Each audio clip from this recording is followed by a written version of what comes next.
In today's video, I'll be showing you my normal guy setup. I'll go over the most important items that form this setup. I'll break down the video into 5 different chapters: furniture, computers, peripherals, video, and entertainment. So feel free to skip ahead if you want to do that, but I would suggest you don't and watch the entire video.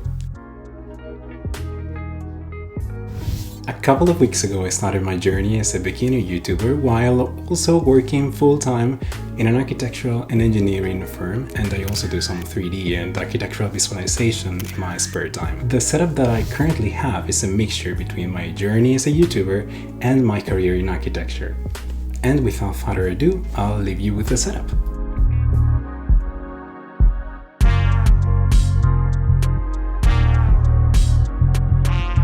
The centerpiece of my setup is my desk chair. I absolutely love this design. I'm not gonna lie, I bought it for the looks, but honestly, it's incredibly comfortable as well. As you would expect, you can adjust the seat height and depth, and you can recline the angle for the backrest or tweak the height for the headrest and lumbar support. I love the off-white cream color, and the see-through woven material is visually stunning and also offers great breathability. I've had this chair for quite some time now, and while it has kept up rather well over time, I've noticed some cons, especially with the seat. You can adjust the depth but not the angle, and it's made of fabric instead of leather, which is why I always keep a seat protector on to avoid color transfer from my jeans or just any other kind of distress. My desk is also from IKEA, as is most of my stuff. Actually, I just love IKEA. I got it in white to match the furniture that already came with the apartment, but honestly I didn't get it because I loved it, but rather because it was the only one that would fit into this corner of my living room and also has some storage. As you can see, I really have to optimize the storage and floor space in such a small home. On top of it, I threw on an inexpensive IKEA felt mat that is actually meant to be a drawer protector. I'm a minimalist, so I love decluttering and I hate cables and dongles, but some battles you just can't win, so I got this pegboard from IKEA to help me keep some stuff organized and off of my desk. As a special mention, I have to talk about my desk lamp. It's the Xiaomi Mi 1S Smart Desk Lamp. It's got an award-winning minimalist design. You can adjust the intensity and color temperature of the LEDs, and it's built to work with Apple HomeKit too, so 100% would recommend. These are the brains of the setup. Behold the custom PC I built in late 2020, right before all the craziness with low stock and chip shortage. It mounts an 8-core 16-thread Ryzen 3800X processor and an NVIDIA 2070 Super graphics card, all paired with a liquid cooling kit, 32 gigs of RAM, a Samsung 970 EVO SSD, and a chip casing.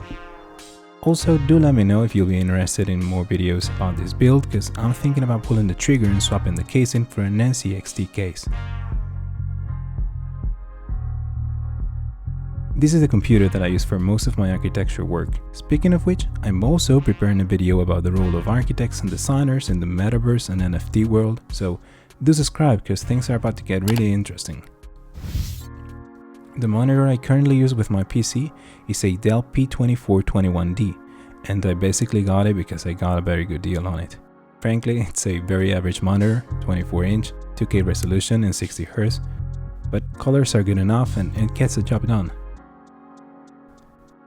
I have it mounted on what's probably the cheapest monitor arm on Amazon, but honestly, for this monitor I think it's more than enough and it serves the purpose I got it for.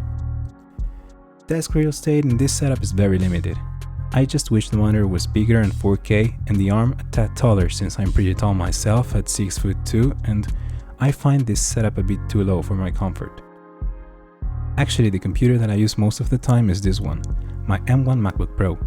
It's a base model with just 256 gigs of storage and 8 gigs of RAM, but I find it to be just enough for video editing for this channel and simple 3D modeling work in Blender or Rhino. The reason I went with an Apple laptop once again is the user experience. The design is flawless, I could spend hours just looking at it, and the display quality, the keyboard, trackpad, software optimization and battery performance are just unmatched by any other Windows laptop. My mouse and keyboard combination consists of a Logitech MX Master 3 and a pretty average low-profile Logitech keyboard. I was hesitant about spending $100 on a mouse, but it's honestly the most rewarding tech purchase I ever made. The design is beautiful yet ergonomic and full of input buttons and wheels. It charges via USB-C and you can pair it with up to 3 devices and easily switch between them. The best feature though is the infinite scroll mode. I just couldn't live without it, especially for 3D modeling, and I miss it so much at my job that I'm considering on getting a second one for the office. Since my MacBook is a base model with just 256 gigs of storage like I said before, a high-speed external SSD drive is a must. In my case, I chose this little 500 GB one from SanDisk. With write and read speeds around 1000 megabytes, I can edit video straight off of the SSD, no problem. Since the desk already came with a cable hole in it that I was not gonna use, I decided to fit the IKEA Nordmark wireless charger into it. It looks pretty neat on my desk, but honestly I never use it. It's exasperatingly slow, and I found wireless charging to degrade the battery on my last iPhone significantly faster. As for my YouTube specific gear, the star of the show would be the camera.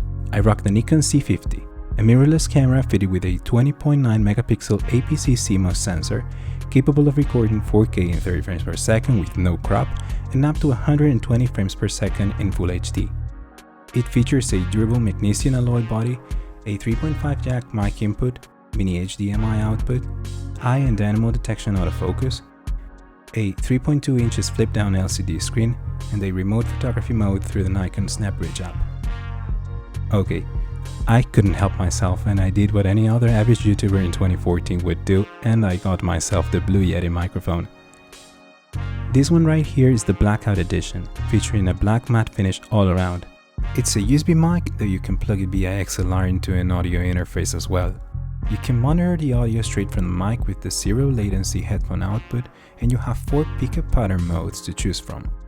I'm pretty much clueless about audio, so a plug-and-play microphone was a must, and this one offers good audio quality with very little effort, while also looking great on camera, which, let's be real, it's important too. As for entertainment, I have a 50-inch Samsung Smart TV to binge watch Netflix on or play video games. I'm still stuck with my PS4, since I don't really game much lately. I don't see the need to upgrade to a PS5. Besides, the PS5 is rarely available anyway. All in all, I'm pretty happy with my desk/studio setup. There's of course plenty of room for improvement, but I feel like the things I currently have pretty much cover all my tech needs. I hope you guys enjoyed the video as much as I enjoyed filming it. The beginnings are hard, mainly because doing things you're not used to doing might feel intimidating. And I should know that because that's why it took me so long to start my YouTube channel. And I know a lot of people feel the same way I used to feel.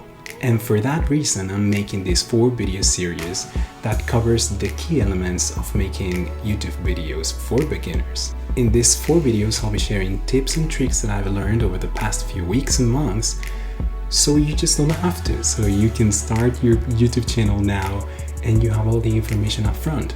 If you want to see more about design, technology, minimalism, and whatever this channel has to offer, subscribe to my channel and see you in the next video. Bye.